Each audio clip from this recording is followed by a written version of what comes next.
Hey everybody.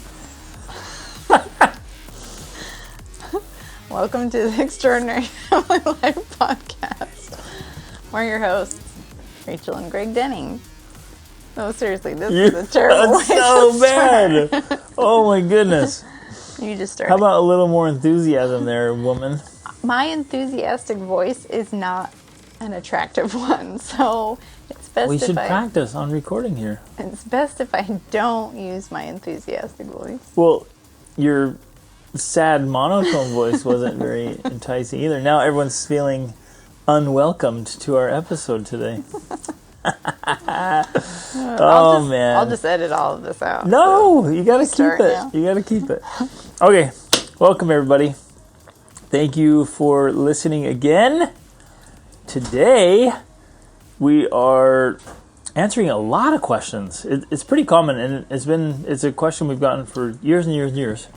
Well, we've gotten a lot of this specific question lately because we've been traveling for 6 months, and I've been posting reels about all of the places we've been to, the 17 countries we've traveled to in the past 6 months of full-time travel, and of course people are like, "What? How do you even start planning a trip like that? You know, where do you begin? How do you even try to anticipate going to," well, we went to 17 countries, which means at least double that in cities probably, and all the hotels and all the accommodations are the same thing as hotels. All of the transportation. Let's just emphasize Yes. all the housing, Exactly. and the logistics, the hotels, All of the and places you accommodation, stay. all the places you're gonna sleep. And the grocery shopping or restaurants, or how do you get around? You know, like I know because I do it, there are so many details that go into it. And not just that, because you could go through and have a transactional experience. You could go through and just be like, we're going to stay here and eat here and go see that. And you go away and you're like, okay, that was cool. But I think our superpower, something we're very unique at, or what we do, is this is my passion, is how do you squeeze the juice out of a place, Out of and an experience, out of life? How do you get, like, you go somewhere, you're like, okay, and this is what I do this mentally, and I've been doing it for a long time. I don't know that I've ever articulated it though, is when I'm going somewhere, I'm like, I want to get The most out of this all that place. I can out of this place, this experience, these wonderful people. Like, how do I really experience them? And that everything that's there to be offered, right? Because every place and almost every person has so much to teach us and inspire us, and we get to feel and experience beautiful, beautiful things. But sometimes we just go and like, yeah, okay, that was it. And we don't really get to experience what's there to be offered. And so, Well, thinking deliberately through, like, okay, if I'm going to, whether it's Paris or Peru, like, how do we get the most? What is there to be experienced? yeah, and I have a couple thoughts about that. One is, at least from our point of view or our approach, we do what is to be done. We see what's to be seen, and we kind of, in some ways, bite off more than we can chew. In a way, not totally, because we know how to gauge ourselves. We know how to chew a lot. We know how to chew a lot more than some people. We can take huge mouthfuls. Right. But, like, when I think about how this whole 6 months of travel started, I mean, it came from this crazy idea that really started with our daughter when she was 12, of traveling to all of these countries, you know, in a short amount of time. And for all of us, when we first thought of that, it was kind of a terrifying thought. Like, whoa, that's scary. That's a lot of work. That's a lot of unknown. Like, that's a lot of money. How are we going to pull that off? So that's one side of it. I think that's where the transformation actually comes. Because when you come up with an idea, that's terrifying but exciting at the same time, for me, that's always a clue that that's the path you should be taking. And because when you do take that path, that's where you find transformation. Transformational experiences occur when you take the path that's terrifying. Yep. So that's one side of it. The other side of it is you also can't plan those transformational experiences. Like, yeah, you do that part of it. But then in the moment, it's not like something you can actually plan. You can't plan that we're going to go here and we're going to see this and it's going to transform us, right? You can't do that. So you have to really have this approach of embracing the unknown, the uncertainties, fully expecting things to go wrong. Well, yeah, that too. And serendipity. But expecting serendipity, and the definition of serendipity that I love to use is that when you're out doing something really cool and you find something even cooler. Mm-hmm. You're out doing something good and something great happens. And that can be a conversation, a meeting, an experience, a place, a food, whatever. It can be anything. Well, but it's magic. It is. And even like our son, who moved out when we were on that trip, he left from Austria and flew back to the United States. You did a podcast with him, and that's one of the things I remember that he talked about. He said, what really transforms you in the travel experience is all of the sucky things that you don't want to do. But you have to do them because you have no other option. Like, you don't want to be carrying your luggage for a mile through some city, but you have to. There's no other option, because if you don't do that, you're going to miss your flight or your train or your ferry. Like, there's no option. You have to go from point A to point B. The only way to get your luggage there is to carry it. And so all of us just have to do it. And it sucks. And it's heavy. And it's cold. And it's all of these other things. And yet you just have to do it. And it's those types of experiences that actually transform you. They make you a stronger and a better person because you have to do something you don't want to do. That dark night in the Baltic state, through the rough part of town, going to that haunted house of a place we thought we were going to rent. Airbnb that was turned out to, it was like a haunted house. In a completely dark alley, no lights, dark. We get to town in Riga, Latvia, and we just want to go to our hotel, our room, our apartment, and go to bed. We carry all of our luggage. Okay, we're rolling it. We have rollers. We're rolling it through town. But wait, dark. before we got out, the bus station was sketch. It was sketchy. It was the sketchiest country we'd been in so far. And we were nervous on this trip. On that trip. And hold on, we love it there. By the way, it was awesome. But the bus station was sketch, man. Dad put everyone on alert, pay attention, be aware, And then we had to walk in the dark all the way to the accommodations, and it looked like a haunted house. And then we went inside, and it smelled like it was 100 years old.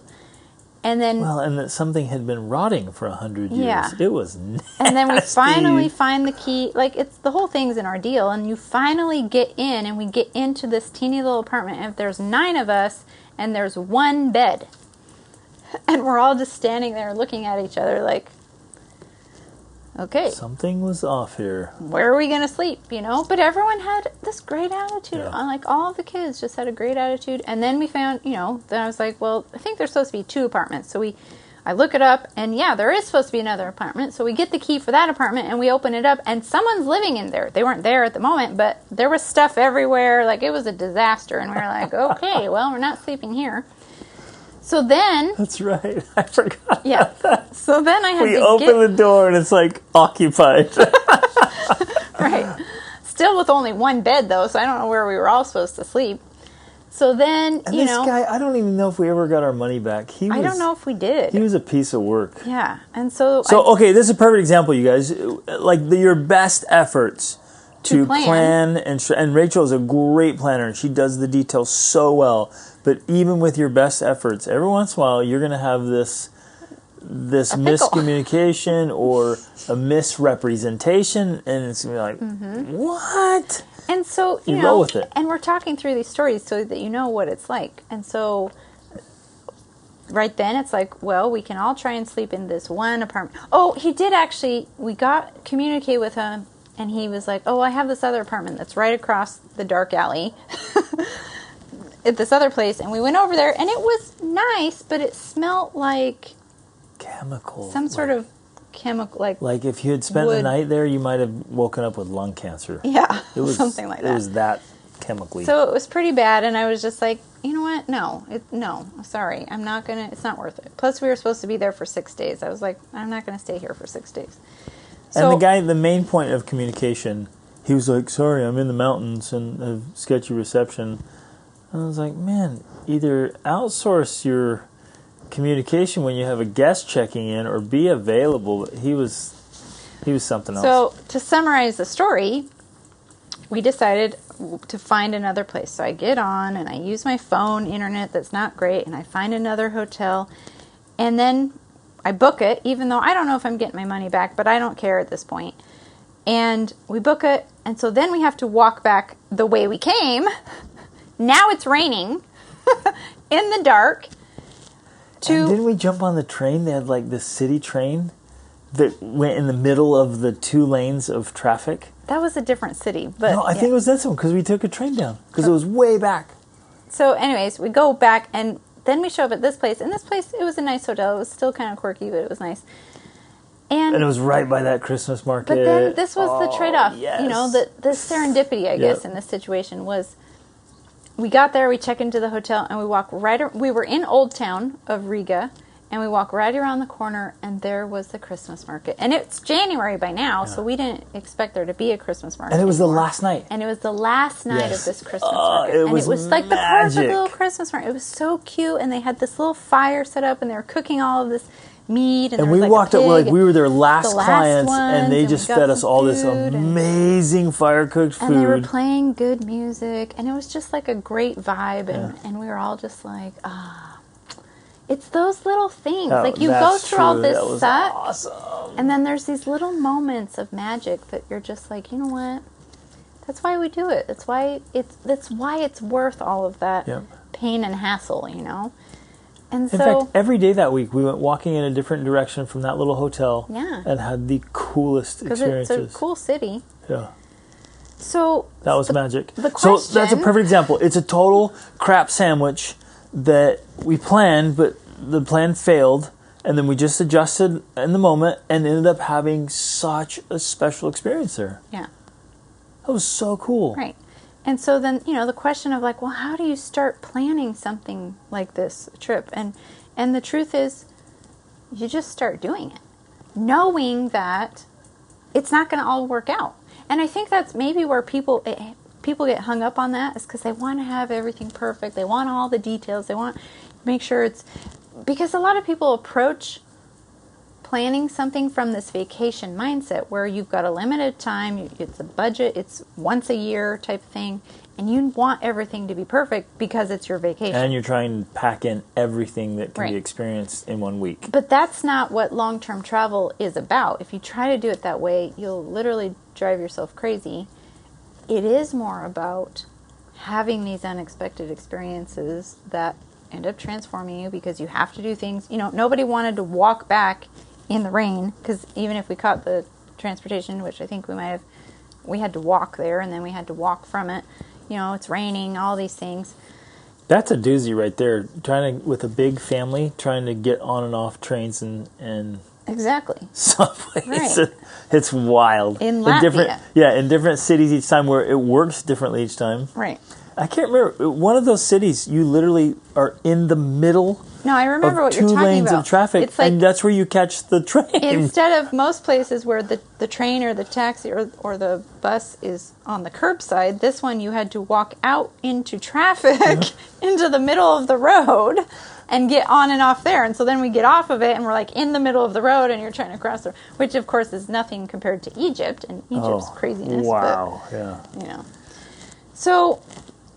So how do you go about doing this? How do you start planning these big adventures? And then, of course, people want to know about budget. How do you pay for these things? How much does it cost? And I did start doing actually a reel about the cost of our trip, and then it ended up glitching and I lost all my work, and so then I was frustrated, and I have not recreated that, but I may at some point with specific details. I'm not going to share them here because I don't remember them off the top of my head, and I don't want to just come up with stuff. But one of just the things... make up some numbers. I know. Just totally make it up. And that was $7. No, but it comes down to a fundamental principle, though, of picking... Look, I guess I want to back way up. Well, wait. What do you... Oh, sorry. While we're thinking about it, I do want to say something about the budget for just a minute before you go there. Okay. For one, it's not... We were traveling through Europe, and so it wasn't cheap. And there were 9 of us at times. So it costs money. Like, I'm not going to lie, it costs money. Norway, but a month in Norway. I think we spent probably... like we're both... I don't want to say the wrong number, but I think in some of the places with 9 of us, we were spending like $1,000 a day. That sounds insane, but there were a couple places where it was that much. Now, in the cheaper countries... Some of you are saying, wow, that's a lot. And some of you are like, that's it? Sweet. Yeah. But you have to remember... Which is a good reminder for all of us. It's just relative. It's all relative. But those places where we were spending that kind of money is when we're doing things like we're going dog sledding and we're doing the reindeer rides, and there's a lot of activities that are going on in it. It's not just like food and housing. It's not that. That's cheap when you do that. But this was doing all of the bucket list things, right? You're spending that much. Now in the cheaper countries, it obviously was not that much, but you're still paying. But this is my point. This is what I want to get to. When you're not necessarily counting all the bucket list things, and you're traveling to and from and seeing the local old town, which is amazing experiences in itself. When you see the old towns and you go to the Christmas markets and you eat and you pay for your accommodations, really, we're not spending that much more than we do when we're living at home. Because when you're living at home, you're paying your mortgage, you're paying your mortgage insurance, you're paying your utilities, you're paying food, of course, you're paying for your car payment, you're paying for your insurance on the car, you're paying... Like, there's all these things you're paying for that we weren't paying for because we were traveling. We'd rented out our house, we'd sold our cars, we'd canceled all of those things. We're not paying for those things. That money is being directly transferred to what we are doing, which is traveling. So and that's what we did for years and years and years, because again, we've traveled for 17 years, and most of the time it was cheap, inexpensive travel. There was a time in our life when we lived in our truck and overlanded from Alaska to Panama, and for a period of time we were living on $1,000 a month. It really depends on which country you go to and how you live. Travel and what you're doing. There are so many countries that just food and accommodations are extremely affordable. Very, very inexpensive. And so that was the approach we took, especially early on, was we just went and lived in the country, essentially. So we didn't have living expenses in our home country. We just transferred those living expenses to another country. And now we're having an international experience. We're seeing things. We're having transformational experiences. It's amazing, but we're just paying for accommodations and food and normal expenses, and it's no more expensive than what you're doing at home. So that's one thing about the budget. And that also depends on how you do it, right? You can use Airbnb, which is getting super expensive now. Airbnb the cost has gone But you're paying for the convenience. That's why. Well, we were before. I mean, 10 years ago, it's gone up in prices massively. But there's other platforms. We're actually enjoying Booking.com. Mm-hmm. There's lots on there now. Any kind of accommodation is getting listed on there. And there's other sites and other ways. But again, it all depends on you, right? We've stayed in very, very fancy, smancy, nice hotels or Airbnb. But we've also stayed in very... Regal Lafayette. And very affordable hotels or Airbnbs or B&Bs. And we mix it up, honestly. And we mix it up on purpose. Because I want my children to not be spoiled and think they have to stay in a luxury hotel. I want them to be comfortable in a super luxury hotel, and I want them to be comfortable in a kind of ratty apartment and be okay with it. Now, we're at a space where we can do that, and I want my kids to have that full experience and not think it's always trashy or it's always luxury. Like, life is just a full mix, and if, again, this is just our personal philosophy, if you can be comfortable with people who live in extreme poverty and who live in extreme wealth, and be good with that, and connect with them, love them, learn from them, on both ends of the spectrum. I think that's a very, very good thing. So we plan in. So this even takes our planning to a whole another level, because we're planning in an entire life philosophy and education, and we want to grow and learn through experience. We're not just going to check little boxes and get our little Instagram pictures in front of a famous building. Although or whatever. we do that. We totally do that. But we're there to have an experience, a full experience. Touched by to be reachable and teachable and touchable, and to leave as better people, and hopefully having left it and those we meet better people and a better place. We want to have impact. Yeah. Okay. So fundamentally, back to planning. You really have to back up and say, well, what is it I really want to experience? What do I want to see and do? And some of you are like, man, I have no idea. Others have a huge list. So you got this long list of all the places you want to see. But you can start with Instagram or Pinterest or YouTube videos or documentaries.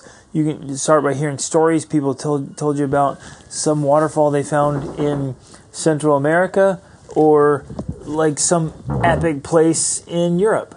And that's going to be a major determining factor in how you begin the planning process. So if you want to go hike some huge mountain in some foreign land, or you want to go to see the library and the Magna Carta in London, it's very different. So you have to decide, what do you want to experience? And are you going as a couple, or are you going as a family? And you'll have different trips. So Rachel and I do couple trips, and we do family trips, and then we create and lead trips.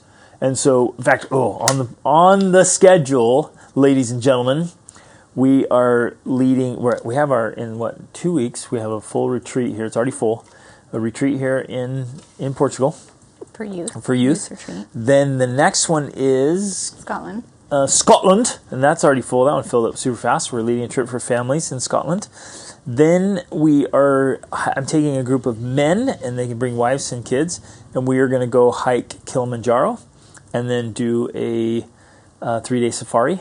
What? In February, going to be epic. So there's still spots for that. Get in on it, because it's going to be extraordinary.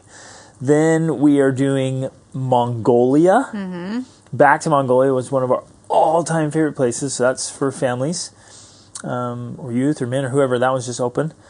Unbelievable. And we're going to go ride horses through. I'm really excited about that. Oh, man. You don't even know. That country is so cool. And then I was just communicating with our guides in Nepal that took us up to the base camp of Everest. I'm going to lead a group back there. We're going back.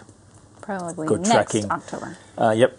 And go trekking in Nepal again. Unbelievable. So those are different experiences, and you have to decide, like, well, what do I want to experience? What do I want to see? What do I want to eat? What do I want to experience? And I don't know for sure if people really understand how important this plays into at least our planning process, is that we don't plan to do things that we just go to do because people say that's what you should do or whatever. I mean, we're very much in touch with the things that kind of light our soul, so to speak. So that's where I begin. Like, I don't even start planning a trip, including trips that we lead for people, unless it's someplace that we're like, yes, I want to go there and I want to do that.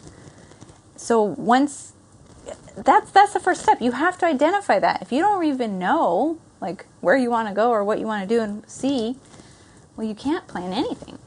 So you have to get in touch with this spark within you and within your family, because I'll get excited about the things my kids want to do. And that's where this trip for us started. We did, 15 countries in Scandinavia and the Baltic states and Europe, and that came from a dream our daughter had when she was 12 or 13 that she saw, wanted to go. She saw a reel, and it sparked her passion of like, ooh, I want to go I across want to go do that. several countries very quickly. And so she and I remember it was like a Sunday afternoon. Yeah. She was like, Dad, I really, really, really want to do this. I'm like, let's sit down and see, let's find a map. So it was a globe. I think we had a globe. I'm like, okay, where are a cluster of countries we've never been to that are close enough we could pull this off? And that's where we came up. We could go all the way across Scandinavia and down to the Baltic states. Exactly. That was the beginning of this dream. But that happened 2 or 3 years ago, and then we had planned a trip to Norway that we were leading, and then one day it just came up. You guys were like, well, we should do that trip. We should go across. And at first I'm like, terrifying. Like, that's a lot of traveling. But that's where it came from. It was like this, something that spoke to us, it spoke to you guys, and then you shared it. And even though I was terrified, it was kind of like, oh, wow, well, that would be incredible. That would be amazing. There's so many details. It's frightening, but... And to do it in winter. We were purposely going to take our Christmas, New Year's break and travel across Scandinavia. And you're like, it is dark. Why would you do that? And cold. Yeah, that's what people were like, why would you take your vacation and go there? Exactly. And it was epic. It was magical. Oh, off the charts. So you begin by finding something that both excites and terrifies you. You've got to find that, because that's the trip that's going to be transformational for you. If you're going to go travel, make it epic, man. Go for it. Send it. Go big. Yeah, exactly. Or stay home, right? No, don't stay home. Just go big. Yeah. So let's say you do that. So you're like, okay, we want to go experience Norway. Then we just start scouring. Me, since I actually do a lot of the planning, what I then do She takes all the credit. Absolutely, I will. We do some things. You throw out ideas, and then I fill in the blanks. So I will share my process. That's awesome. Essentially, for me, I do a lot of research, and I use Google Maps a ton. So first of all, I will just map things. I'll be like, oh, we want to go from here to here, and I map it, and then I look at all the different ways. So let's back up, though. Why do you want to go from there to there? Well, it ties into what we talked about there, like of what we're excited about doing. So let's say you pick a country, and then you can do something as simple as like top things to do in this city or in this country. So you literally could go, hey, top things to do in Norway. And you're gonna get actually a bunch of websites that have anywhere from 7 to 27 things to do. And just quickly, don't take a lot of time, but just quickly scan through, and you're gonna come across, 6, 7, 10 things that are like, what? That is so rad. Sometimes less. And depending on the place. No, you're right. You'll find a place and There's like top things to do, and you're like, there's not a single thing so I want to do on that list. That's a really good point, because there were plenty of places we could have gone, but when I Googled what to do, none of them were like that interesting. Same. I did that same thing. Not worth it. Like, what should we do in this city? And there was nothing worth stopping for. So, but when I do Google and I'm like, oh, yeah, we would love that, and we would definitely want to do that, then that's like, okay, I know that's a place I want to go. Perfect. And so I start by then, of course, kind of putting that on the list of like, oh, Norway, we want to do these things. That's how we ended up going to Tromsø and to Oslo, because, Tromsø looked so amazing. It had the dog sledding, and it had the, it's like dark all day long, pretty much. Literally did not come up. Right. So, we wanted to have that type of experience. But then that's how we learned about the Sami people. The Sami indigenous people. And then we started learning about Viking history. Wait, this is interesting too. Let's back up on this, because actually one of the reasons I started to look at going to Tromsø was because my mom sent me an article about the Sami indigenous people who live in northern Scandinavia. And I thought, oh, well, that's really fascinating, these people. And, they're kind of who in Frozen, the guy with the reindeer is based off of, like, that whole group of people, because they're reindeer herders. And that just was really fascinating to me. So that attracted my interest, which made me want to learn more about going there and what they do and the reindeer. And so we went and had a whole Sami indigenous experience where we learned about them, and they had their little teepee tent, and we ate reindeer, and they sang their Sami songs, and it was really, really cool. Cool. Yeah. I think I still feel chills in my bone from that night. It was cool. It was very cold. And then very warm and cozy because they put you in a little hut and feed you the reindeer stew and hot chocolate, and it was just really magical. Oh, it was awesome. Loved it. So for me, that's how I plan. It's these things that kind of speak to you or call to you of like, yes, I want to do that. And then I just, like I said, I start doing tons of research. So I start looking up where to do it, how much it costs, how would you get from here to here? Like, oh, well, how would I go see the Sami people? I have to fly to Tromsø. And then I look at flights from Oslo to Tromsø or flying directly from New York or something. And so I'm doing tons of research. I've got tons of tabs open. Well, what about this? What about this? Oh, what if we do this? Or what if I just did this? And then I end up putting together all of these possibilities. And then I have to start turning the possibilities into actualities. And the way I like to do it is I like to think of it as like pillars. I like to put my pillars in, and then I fill the itinerary in between the pillars.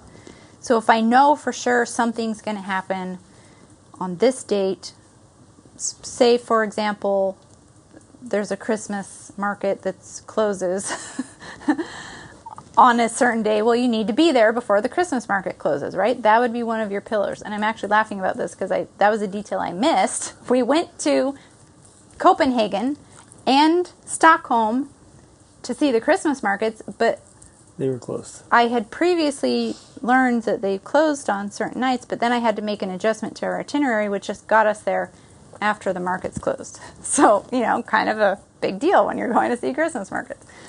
But with the other details, like we had a cruise that we took and we had this and that. And so I knew I put the pillars in place of like, okay, I have to be in Finland by this date because of this thing happening. That means, then I work backwards from there of like, okay, that means we have to be in Stockholm by here, and then we need to be in Copenhagen by this date.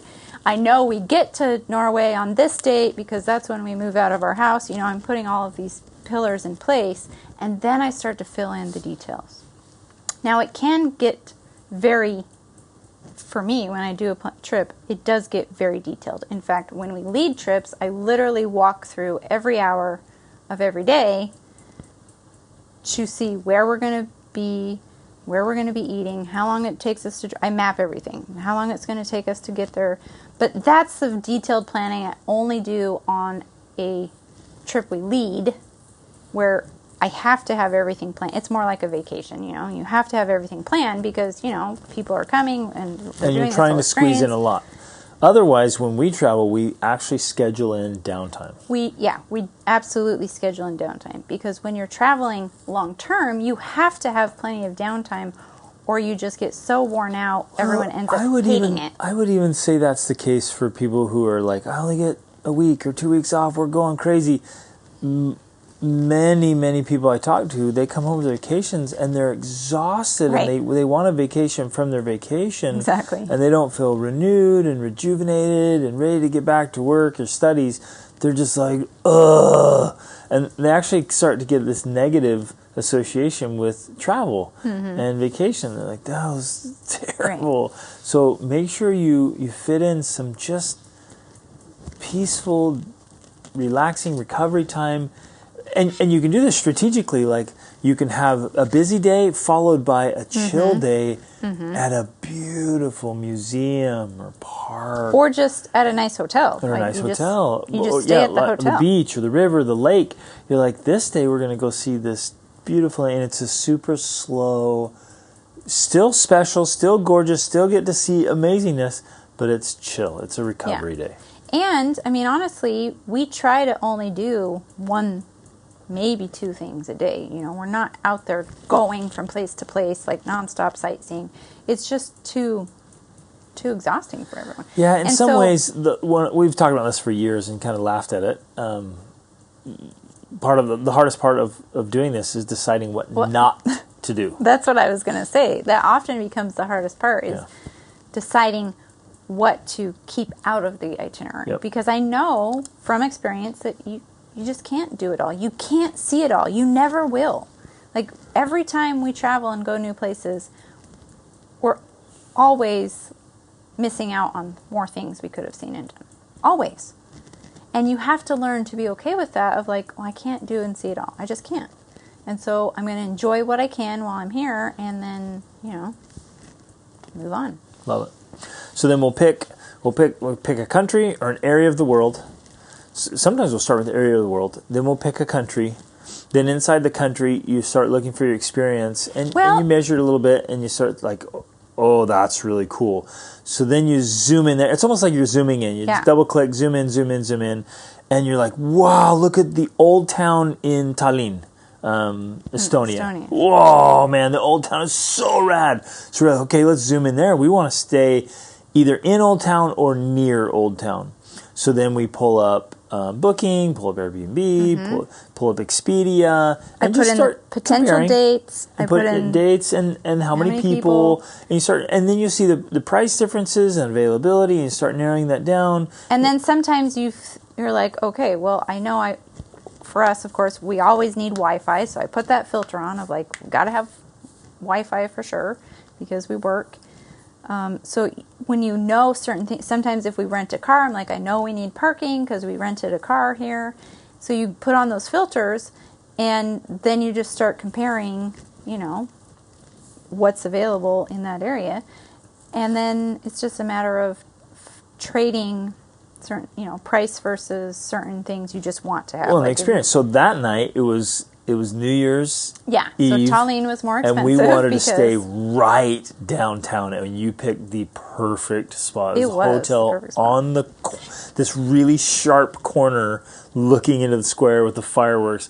It was unreal. Yeah. So we paid a lot more for that experience to stay right in because we wanted that experience. And it was worth it, man. That market was rad. It was super cool. But part of it was also just a more expensive time because it was New Year's, you know. And so things were more expensive, and I thought, all right, if we're going to be paying, I'm going to pick more of the experience I want to have anyway, so I'm not just paying a lot of money for a less desirable spot. Right. And then other times we'll go outside of town and get an apartment, and we love those too because then you get to experience. Again, if you're open and deliberate to it, and you're curious, you're paying attention, you're interested, you get to see like, oh, this is what it's like to live here. This is what the people who live here. This is what they're experiencing, and you get to experience that aspect of a foreign place instead of just the touristy aspect. Right. Where I like that too. Where instead of a fancy hotel in the touristy area, you get a simple apartment in the residential area. And that was kind of our experience in Vienna. You and I have been to Vienna before, and we've led trips there. Oh, and this was another mishap too, because we rented an Airbnb that was on the outskirts of town. It wasn't in the old town. It was out. But when we showed up, it was not what it was expected. It was supposed to be like 2 bathrooms, and it was really only 1 toilet with then another Oh, I forgot sink. about that one. Yeah. Yeah, that one was a disappointment that turned into an awesomeness. Yeah, because then the master bedroom was actually a bed in the kitchen. That's right. I forgot about that. So the bathroom was right there too. But it was a doozy. There was 1 toilet, and there was 9 of us, and I'm like, we can't have 1 toilet, 1 shower, 1 toilet for 9 of us for, I think it was going to be like 4 or 5 days. And so same thing. I didn't know if I was going to get reimbursed, but I'm like, I don't care. I'm switching. We're sharing these because there is misrepresentation out there about what these places have. Right.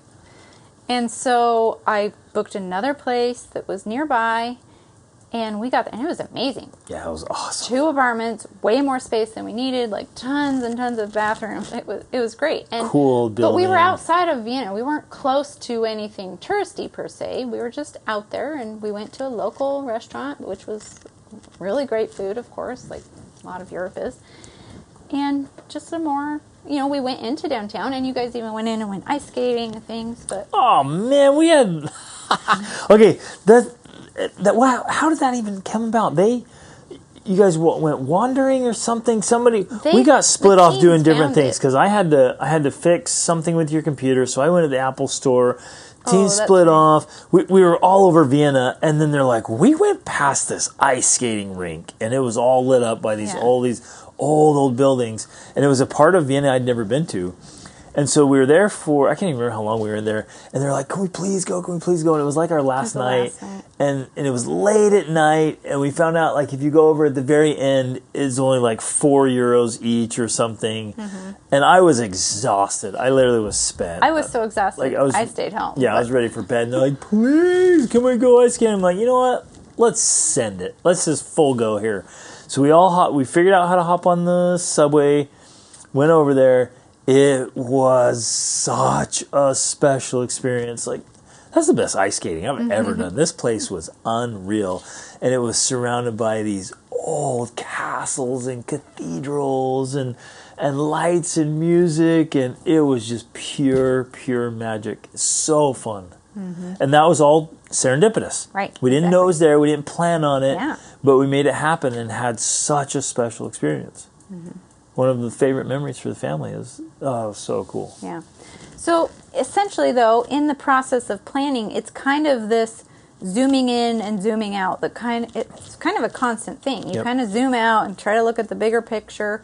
Then you zoom in and you even down to street level and looking at things. You know, I'm constantly zooming into where the accommodations are and what the streets are around it and what restaurants there are. Because for us, too, we want to know if there's grocery stores nearby because we like to go, because we're particular about our diet, and plus with a family it's cheaper, we like to go and buy food that we can eat, take home and eat ourselves or prepare ourselves. So I'm zooming in and zooming out and just doing tons of research on every level you can imagine. So it's a lot of work, not going to lie. But one of the other things that I thought of, and I kind of hinted at this at the beginning, that I want to talk about is that you can't plan something like that with all the details involved, especially over a period of months, until you learn how to plan things in your normal life. Wait, I'm going to pause right there and flip it. Tackling some big planning thing like this will also cultivate and develop and refine your skill set to plan your daily life. That's true. It does. So it goes both ways, and I think it's both critically important. Ultimately, you want and need to be a better planner. Yeah, and absolutely. Becoming a better trip planner actually helps you become a better life planner. Right. And being a better life planner helps you become a better trip planner. Yeah. So in some ways, if you have a hard time planning your week, most people do. Like, you can't make it to church on time, you can't make it to lessons on time, you're this, that, the other. Like, yeah, you're going to have a hard time planning a trip because if you don't show up on time, that's a lot of stress. That's a lot of money wasted and lost. Because if you miss a flight or a ferry or a bus or a train, like, sorry, they don't care why you were late. You missed it. Right. That's it. And it really comes down, this is one of the most common problems out there. I hear this every day, literally every day from so many different people. They struggle to get to bed on time, to wake up on time, to have a list of things to work on and to get things accomplished on their list. It's just so common. And it's so tempting to blame our circumstances. It really is so tempting. But it is choice, not circumstance, that determines the outcome of our lives. And your life is just sum total of your choices. Your days, your weeks, your trips are the sum total of your choices. And we have to cultivate and develop our capacity, our skills in making choices, making decisions. So everything you want in life lies in your ability to make good choices. And essentially and to plan. That's what I mean. So planning is a choice and executing is a choice. And it's strategic choosing and decision making. So it really comes down to that. So some of you are like, you can't make it through the day and feel productive and effective. I mean, every once in a while you do, and you're like, hey, what happened? How did that actually work? But it's a skill we all need to work on and refine because it helps us, well, not only get more done and more meaningful things done, but enjoy life. But be able to do more things. Yes. The only reason we could actually pull off a trip like that, one, it's because we have a lot of previous experience. We have done a lot of other trips. And so that, of course, has gone into our ability to do something like this. Two, well, actually, I don't know what two is, but what I want to say is that even with all of the planning I did, there were still mishaps, of course. But I know that if I hadn't have planned as well as I did, there would have been way more mishaps that would have made it actually a horrible experience. You guys, we don't have time to tell you stories, but we had some doozies on this trip. Okay, that's what you're laughing about. I'm actually laughing about that if we had tried to do a trip like this 10 years ago, oh my gosh, I would have been, I cried maybe once or twice on this trip. I would have been crying the whole time on this trip if we tried to do it 10 or 15 years ago, because we lacked the skills. We didn't have the skill set necessary to do something that, one, cost this much, and two, included this many details. We just didn't. And we didn't have a podcast episode like this to help walk us through it. Exactly. I mean, you know, I remember so many times in our early travel years just in tears at the airport because of a lack of planning. I mean, start with our very first flight to Costa Rica, when I showed up at the airport with giant totes full of stuff I wanted to take to Costa Rica to live with. We went to the store looking for the biggest tote we could find, and we filled it chock full with everything we wanted to bring. And we were clueless. This is how clueless we were. We didn't even know that the airline was going to charge us for extra size and extra weight. That's how little we knew about travel. Like, that's the most basic thing ever, and we were clueless. So we were at the airport, called your sister to come and get the rest of our stuff because we didn't want to pay $1,000 for extra luggage. And so we're like, come get our stuff. And so I'm outside the airport crying, sorting through the stuff as fast as I can to think, what do I actually really need to take with me? And like, you know, it was just, we were clueless. We had no idea. And I can't tell you how many times something like that has, you know, I've showed up at the airport with my baby wanting to fly with her, and I didn't buy her a ticket. And now they're making us buy a ticket on the spot, and I'm in tears because I didn't know that and I didn't plan for that, you know. All of these things that you just don't know. But it makes the experience so much better when you do some pre-planning, right? Because there will always be unexpected things that happen. But the more research you can do to figure out what to expect, the better off you're going to be. And even that's like strategic thinking, and I don't even know what to refer to it as, possibility planning. Well, I do a lot of this. Like, okay, and I just think through, like, okay, if this happens or if this happens, what are the potential mishaps here? If this doesn't go right, if we don't meet this right, what do you do? And you actually develop that skill set, and it's really good. So you're not worrying, you're just preparing. Like, so that when potentiality. Yeah, for potentiality. So when something happens, you're like, okay, that's not ideal, but let's roll with it. And so often now, the mishaps, like the stories we've already told you in this episode, the mishaps turn out to be way better experiences than we had even planned. And that happens a lot in our lives with serendipity. We plan something that would be so cool, and we end up experiencing something that was way cooler. But back to my chuckle earlier, like, so many things just turn out weird. I mean, we rent cars all over the place all the time, and then randomly you show up to one country and they're like, nope, your driver's license is not valid here. Like, what? Like, I've rented cars in almost every other country in this continent and not valid here. Like, nope. Like, oh, man. Now what do we do? And so then we scramble. Or, you know, we do trains or buses or boats and decide how you want to experience it. Do you want to backpack? Do you want to take buses, trains, planes? Do you want to rent cars? Do you want to drive? I mean, how do you want to experience it? Talking about when you're planning a trip. Yeah, when you're planning a trip. You get there. And there are countries that are very peaceful and very easy to visit, like Portugal and Poland. And then there are countries that you gotta, like Buckle Egypt, you gotta buckle up. Egypt, India, Morocco, I would say. You gotta prepare yourself. Again, it's part of the planning.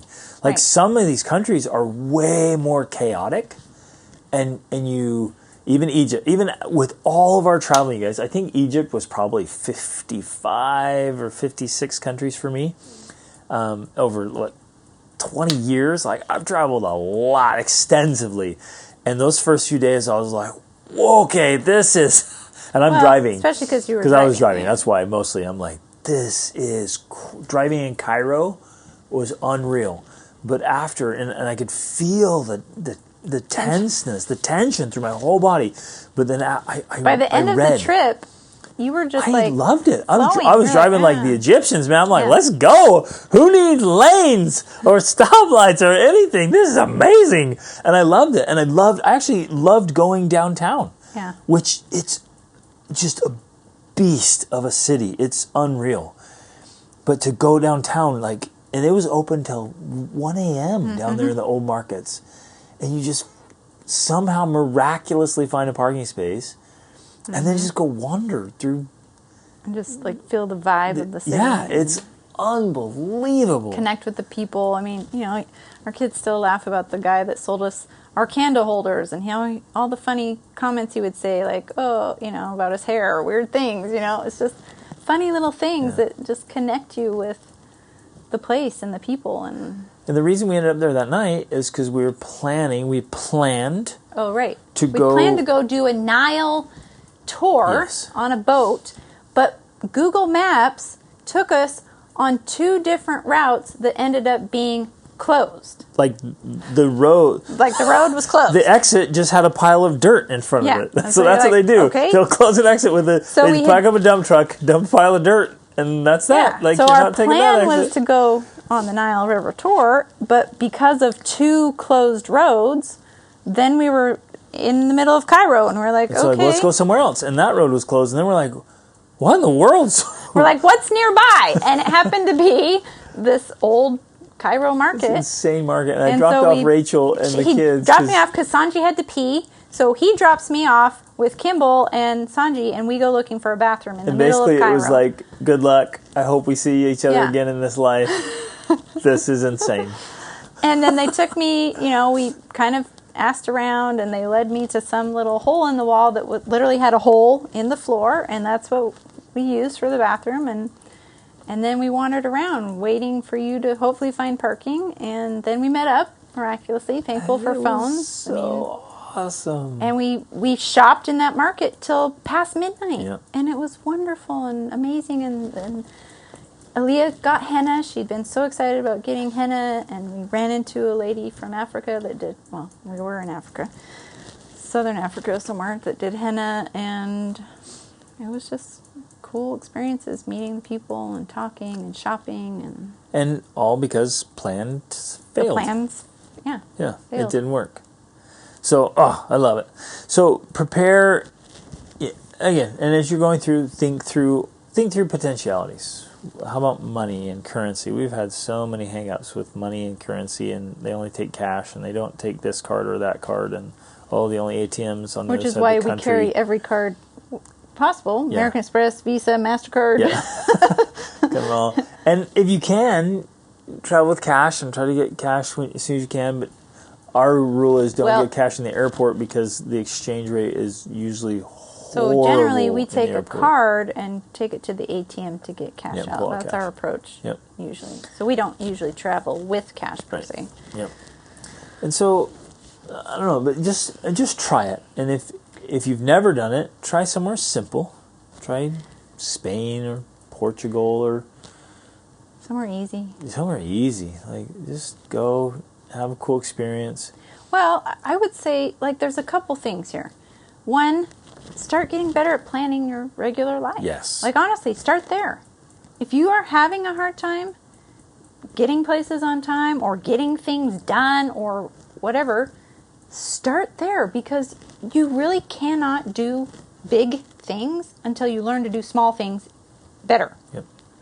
So you have to start there. Start to get better at planning in your own life. And please then, stop. I'm going to be frank here. I'm going to be a frank coach.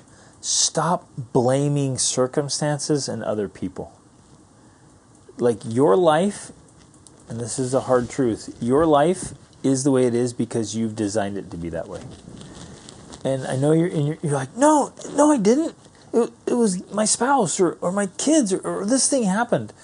And I realize that things happen, but when you take full ownership and responsibility, you start to realize, oh yeah, had I gone upstream, so to speak, I could have prevented that from happening, or I could have responded better, or I could have been more prepared. We have to get to a place where you're more capable, so that when a catalyst happens to two different people, the one who's more planned, more prepared, more capable just flows with it and adjusts and keeps going. The other one's like, there goes my day, there goes everything, my whole schedule's gone, it's all well, and then 6 months later they're still talking about how that ruined their day. Right. And I think that that's kind of the difference here that hopefully we're illustrating in our stories, is that we do all the planning we can. We take full responsibility for the outcomes we're trying to achieve. That, despite that, things will happen. And so, that's the part of life that is just life.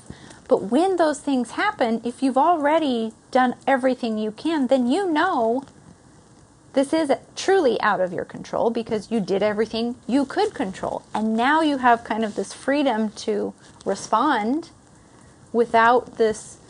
I know for me that it's kind of this processing I'm trying to go through of like, well, what did I do? How did we get here? How could I have prevented it? Where did I mess up? You don't have that way. And I think even if you don't do that consciously, you do that subconsciously. You don't have that weighing on you, because you're like, man, I did everything I could. Yep. So now what's the solution here moving forward from here? Exactly. And that just gives you a lot more power, I think, because you can literally take all of your mental, emotional energy and put it towards finding a solution, which is always the best thing to do when you've come up with something unexpected. Yep. So, and I think it's wise to schedule in time, both in your day and on your trips, time for things you didn't anticipate, and money for things you didn't anticipate. Because early on, I remember being so frustrated that it cost more or took more time. Yeah, I had this amount in my mind for this, and it ended up costing more or double. I gave myself 15 minutes to get from here to here, and you're like, yeah, right. Yeah, see, that's the other thing, too. Like, I always add in buffer time. So if it says, it's going to take us an hour, I'm like, I'm going to give us an hour and a half for before and after, unexpected, all of those things, because inevitably there's something. We showed up. This is a classic example. We were taking a train somewhere. I don't remember where. Who knows? Doesn't matter. And we showed up with 15 minutes until our train left. And we thought, that should be plenty of time, right? Good, we're here. We're at the train station. Well, it turns out this train we were taking, I think we were taking a train to another country.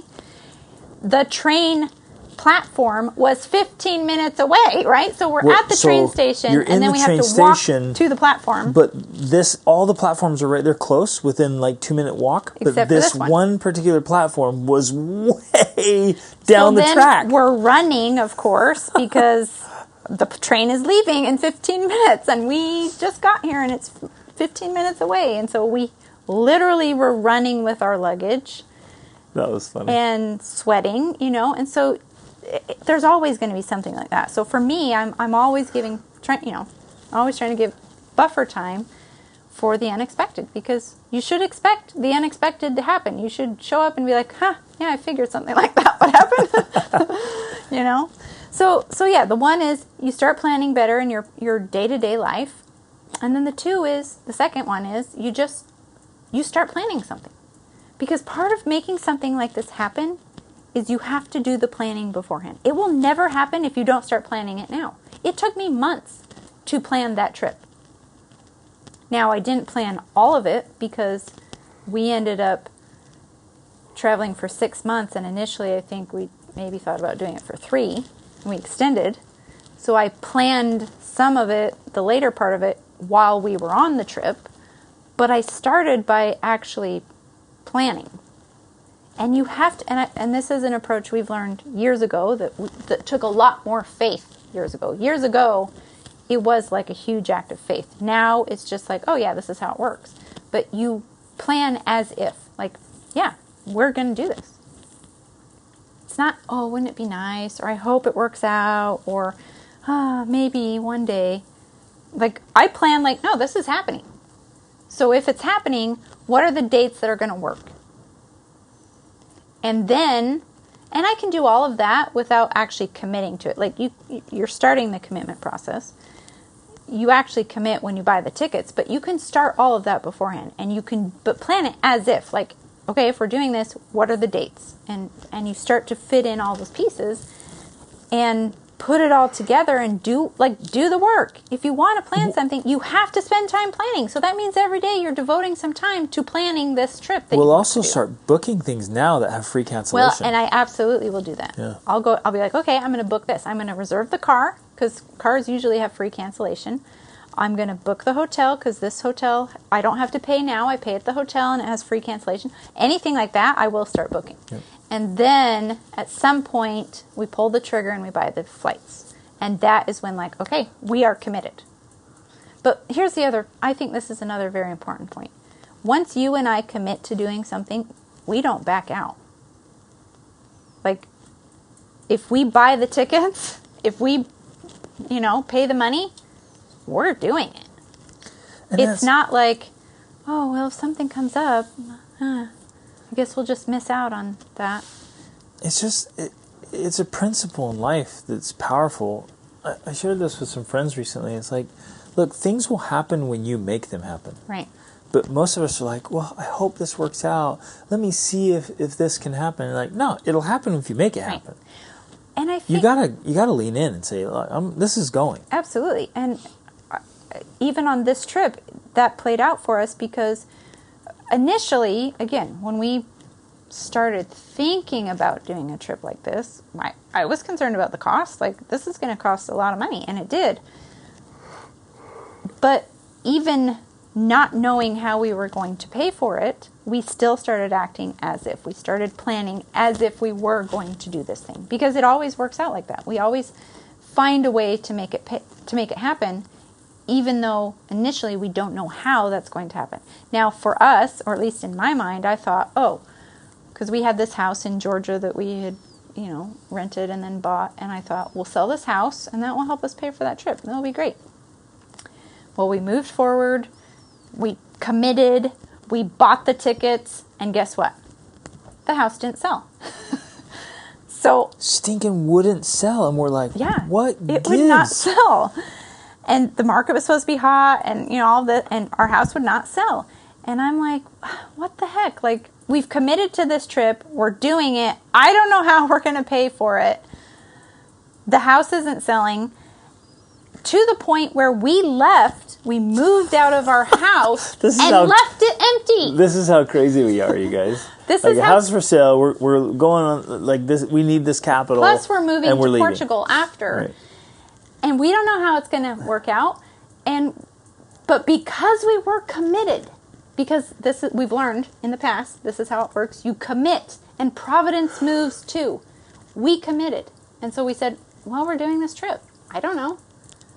I guess we'll just leave our house empty. And we left. And almost right away, it got rented out. And we rented it, long term. Which has turned out to be a gigantic investment. Even despite the fact that a few weeks later, we got notification that the house had flooded. And it had damaged, tons of stuff that ruined the carpet in the basement. And at the time, we were probably in Lithuania, and I was like, oh my gosh, what's happening? This is terrible. That even turned out to be a huge blessing because it was the city's fault, and we got an insurance settlement, So we got new carpet in our house and new paint and everything. Remodeled the whole and we thing. didn't have It to pay turned out for better. It was amazing. So it was a serendipitous blessing Yeah. in the end. So, but the point is, we didn't know how it was going to work out. But we moved forward anyways, and a way opens up. Like, as you step into the darkness, then that's when you find the path. You have to move forward in faith. You're not going to know all of the details. You're not going to know how you're going to make it happen when you start planning. But you still just keep planning anyways, and keep moving forward, and keep committing, and keep going. And guess what? It works out. And you figure it out, and you pay for it. And that's how achieving dreams works. It's that simple. It is and so, I'll have to throw this perspective out. It is so infinitely easier now than it was even 10 years ago. Oh, I know. 15 years ago, when we first started traveling, there were so few websites, almost no blogs, or obviously no like Instagram, people doing this. Now, everybody and their dog is going out and doing stuff and then sharing how they did it, right? And like, oh, still go here, eat here, do this there. Like, that didn't exist. We just went. Yeah, And we knew get there and nothing. ask locals, like, hey, is there any place to stay the night here? Or is there any Well, food? I laugh. And where are we going to, like, we would drive or fly and then get there and be like, okay, where should we stay just show tonight? up With and- all of our kids and Yeah. our stuff. No clue. I laugh, and our kids laugh too, because the very first time we drove to Costa Rica, when our oldest was 4, she's now almost 21, and we had 4 kids under the age of 4, we drove without a map. Yeah. We had no Google Maps. We didn't even have a paper map.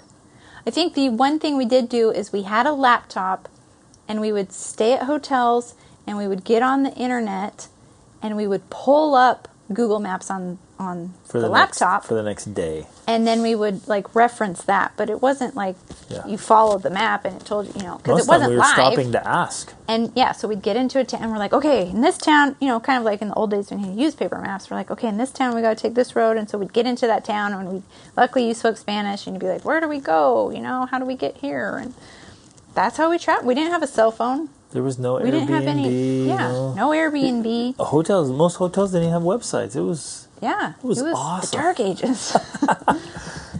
And we did, obviously, less planning then, because there wasn't a lot of planning to be done. Right. And so it was very much just go with the flow and see where you end up type thing. And I'll throw that in too. Leave some space for that. Leave some space for some spontaneity, for like, what are we going to do today? What are we going to figure out? Let's ask. Let's ask the locals. Let's go wander around through the old town and just find a restaurant. So don't have every last bit of it planned out. But that being said, sometimes that also turns into a crab sandwich, and you're like, Oh, it totally does. Oh, I did that sucked. I did that with my kids in Mongolia, and I was like, okay, we're not going to plan these days. We'll just roll with it. We've had experiences where just rolling with it is amazing. It's so special. There's no way you could have planned it. Then that first day, I guess it was a day with my kids. Felt a lot longer than that. Oh man, it was horrible. Like, it just epic fail, and they held on to it. They hold it over me, and we laugh and laugh and laugh. In that particular instance in Ulaanbaatar, it was. I think you an showed epic up, fail. you landed. I mean, you'd been flying for who knows, like 24 hours, and you we landed were at like so 4 a.m. and you get there and nothing's open, and you're starving. Oh, I was like, well, we'll just go stay at this hotel, and we went to the hotel. It was closed, and I knocked. Nothing, like closed. Everything was closed. The only thing that was open was a Circle K. Right. And we're like, are you kidding me? So we just put our backpacks in Circle K and just sat there like zombies. For hours. And there was no food anywhere. It was insane, but we laugh about it now. But yeah, so it might not always work out, but leave space for experience and for life. But it all begins by making the plans. Yep. Just starting to do it. And I want to keep emphasizing this, because hopefully you get that that's important. You have to act as if. Yep. Act as if you're going to take that trip. That's the only way to really plan it. Yep.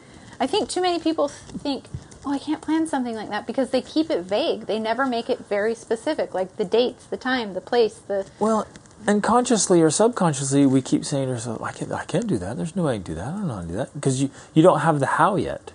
I was just interviewed on this guy's podcast, and we talked about that. He's like, we don't commit to something because we don't know how, which I think the opposite is true. You commit to it and then figure out the how. Exactly. That's exactly how it works. So, like, say, yeah, I'm going. And like, well, I can't. So instead of saying you can't, say, man, how could I? If I went ahead and committed in 9 months from now to take this dream trip to wherever you want to go, whether it's Japan or Tierra del Fuego, or you want to go climb Kilimanjaro with us in February, or Mongolia next summer, whatever, just say, I'm in. Then start asking, how can we make this a reality? How can I make this happen? And your mind will go to work to come up with the coolest ideas, and you start figuring all this stuff out. It's amazing. Well, but it has to be done in this kind of non-stressful sort of way. Yep. It can't be like, how can we pay for this? It's more like, curiosity. I wonder how we could pay. Yeah. How will we find a way? Yep. Because you still have to be moving forward in this faith of, okay, we're going to figure it out. I'm going to make the plans. I'm going to book the accommodations. I'm going to buy the tickets at some point. Like, you keep moving forward step by step, trusting that you are going to find a way. Because guess what? If you have that trust, you always find a way. Like, we've never had a time where that didn't work for us. The only time when it, quote unquote, doesn't work is when we end up being directed or led in another direction for something that's even better, right? Exactly. But it's never not worked. Every time it's worked. And that's how we've done all of the incredible trips that we've done, despite the fact that we haven't been millionaires, right? We've just figured it out because we've committed to doing it no matter what. And then inevitably, we always find a way to finance it. And we've had the most epic experiences of multiple lifetimes. Mm-hmm. It's been so special. So our invitation to you guys today is twofold. Number one, start planning a bucket list trip.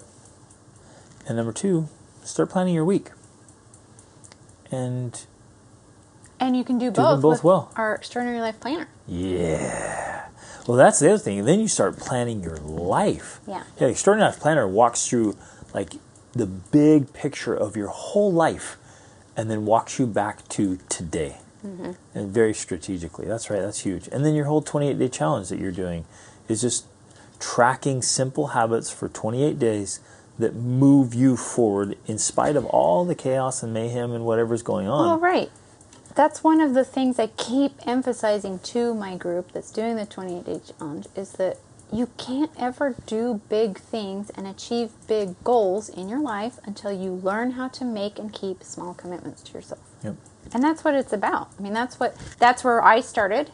For me, personally, like, that's how I got better at planning, is I learned how to order my life. I learned how to say, I'm going to do this, and then actually do it. Yep. And tracking it just helps you accomplish that. And when you gain that ability to actually make and keep commitments, well, that doesn't just play out in your day-to-day life, but then it plays out on a larger scale where you can do bigger, bolder things. Because you become a more capable person. Exactly. It's huge. Right. And gentlemen, if like for you, if you want to, basically you're becoming so capable, like whether it's the funding, you're like, I need to earn way more money so we can pursue our family dream, even if it doesn't include travel, whatever it is, like to level up that way, but level up in leadership, in your faith, in your family, in your fitness, in your finances, like all the whole thing. Like, that's why I created the Be the Man Masterclass and Tribe, to give people the tactics, the tools, the strategies, the systems to seriously level up so you can live this extraordinary family life, like, and achieve your dreams. Which I know, I was tooting my own horn about my planning skills, which is true. Like, I bring a lot to that, but honestly, we couldn't do the execution without the skills that you have, because you are the one who's very much on the ground. I know, like, I kind of joke, I do all the planning behind the scenes type thing, and then when we get on the ground, like, you're implementing it. And as soon as we get there, you're handling things, you're doing the recon, you're finding out, you're running here and there, finding out where the grocery store is. You're obviously always doing the security detail, right? You're scouting everything out and making sure we're safe, and that, because like we were talking about with the bus station in Latvia, that's not something I noticed right away. But you're right there noticing, and that's important, because people have I asked stepped us off many the times. bus and I saw like drug deals going down, drug use happening. I saw crime, like and me, people being I'm discreet. like- I'm like, oh, there's a deal right there. Oh, that guy's like shooting up drug right there. Oh, there's a crime happening. Holy shnikes, there's a prostitute. Like, I'm telling my kids, like, And I'm okay, like, everybody, "Hey, guys, flags up. let me pull up the accommodations here. Let's see where we're staying, and I'm clueless. So, But that's my responsibility as, Right, that as a is your husband and father responsibility. to do the heavy lifting and the dirty jobs. right. At a minimum. So it takes both of our roles. It takes, I guess, really both of that to make it the incredible experience that it is. That it could be a lot worse. I know that. Yep. I know that something like that could turn out literally into a disaster or a tragedy sometimes. And that's maybe the warning and the caution, because we do know personally families who've experienced tragedy out traveling because they weren't aware of all the risks and potential mishaps. And so it is, despite everything we've said and about serendipity and all of that, you still do have to be aware that the world it does have dangers, Yep. real dangers out And there. so real good planning also has to include good preparation. Plus, besides the fact that you have like tons of EMT training and wilderness medical training, like all of that, of course, is a huge peace of mind for me. Does that even make sense? It gives me a lot of peace of mind to know that you have that, because if anything happens, you've got those skills to, take care of it. So that's the point. You have to be assets. We're in no way saying, hey, go out and travel the world, noobs. If you're totally incompetent. With your incompetencies. No, you need competencies, because otherwise you can get yourself into trouble. You need to be capable and competent and have assets. Yep. And be an asset. Yeah. Right. Because otherwise you're putting your family in danger. So Love it. that's our warning to this awesome episode. Okay, go out and make it happen. Love you guys. Thanks for listening. Reach Upper.